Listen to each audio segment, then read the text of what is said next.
Renungan Harian Katolik, Senin, 10 November 2025. Penyesatan.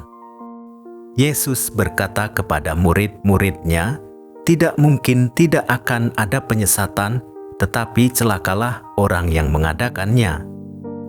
Lukas bab 17 ayat 1. Saudara-saudara, bahaya dari dosa dan kejahatan yang kita lakukan bukan saja merugikan orang lain, tetapi dapat jadi menyesatkan orang lain. Kita dapat menjadi batu sandungan bagi orang lain yang lemah imannya ketika mereka melihat kita melakukan kejahatan. Atau dapat jadi orang lain merasa perbuatan jahatnya dapat dibenarkan karena melihat kita melakukan kejahatan. Tanpa disadari kita telah menyesatkan dia.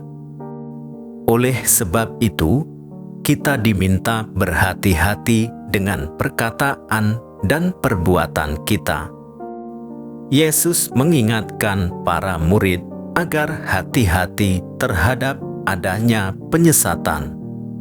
Yesus menyadari bahwa tidak mungkin tidak akan ada penyesatan, tetapi celakalah orang yang mengadakannya.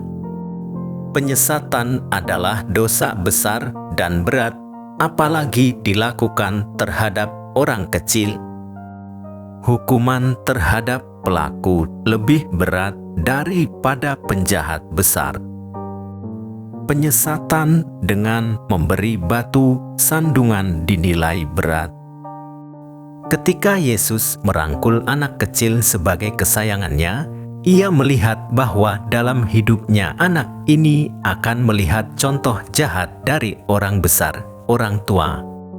Ia mengutuk orang yang berbuat batu sandungan dengan kata-kata dan perbuatan. Yesus sampai menunjuk pada anggota tubuh sendiri, bila mata, kaki, tangan menjadi batu sandungan bagimu, singkirkanlah. Lebih baik cacat masuk surga daripada utuh masuk neraka. Mereka yang kecil dan tidak berdaya seharusnya dilindungi dan dibantu. Kalau mereka dikacaukan pikiran mereka, dimanipulasi untuk berbagai kepentingan dan dimanfaatkan untuk mencapai tujuan orang lain, maka sudah semestinya mereka dijatuhi hukuman yang paling berat. Yesus juga mengingatkan para murid agar memiliki sifat pengampunan. Ketika seseorang berbuat dosa terhadap kita, maka kita mudah tergoda untuk hati-hati karena ada kecenderungan untuk lepas kendali. Pada saat lepas kendali itu, kita dapat teledor dengan kata-kata kita yang dapat menyesatkan, bahkan dapat pula menunjukkan rasa dendam. Yesus menegaskan beberapa nasihat bagi para murid-Nya agar mereka sungguh-sungguh menghayati dan melaksanakan ajarannya dan mengikuti teladannya. Murid Kristus terus-menerus setia dan tekun menjaga diri agar tidak terpengaruh ajaran sesat. Menjaga sesama agar tidak sesat dan hilang dengan cara menegur jika bersalah, mengampuni orang bertobat. Menegur dan mengampuni sesama memang berat. Namun, Yesus mengajak kita untuk menegur dan mengampuni sesama yang berbuat salah. Yesus mengingatkan kita akan pentingnya pengampunan.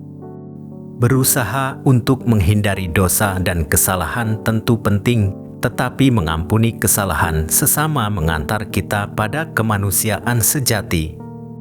Salah satu aspek penting pengampunan yang ditampilkan Yesus adalah memberikan kesempatan kepada sesama yang bersalah untuk berubah dan bertobat. Hari ini gereja memperingati Santo Leo Agung.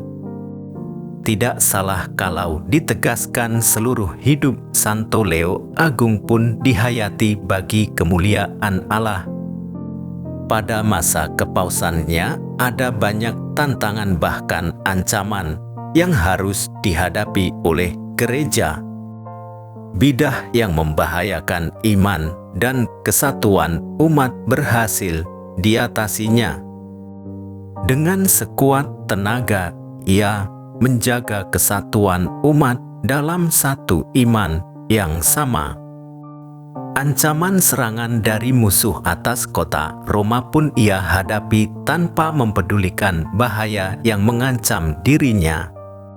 Santo Leo Agung dapat dijadikan teladan bagi para pemimpin umat karena seluruh hidupnya dihayati demi kemuliaan Allah dan kebaikan umat. Ya Bapa, tambahkanlah selalu iman kami agar kami mampu mengampuni sesama yang bersalah kepada kami. Demikian renungan hari ini. Selamat beraktivitas. Semoga semuanya lancar, sukses, serta selamat. Tuhan memberkati.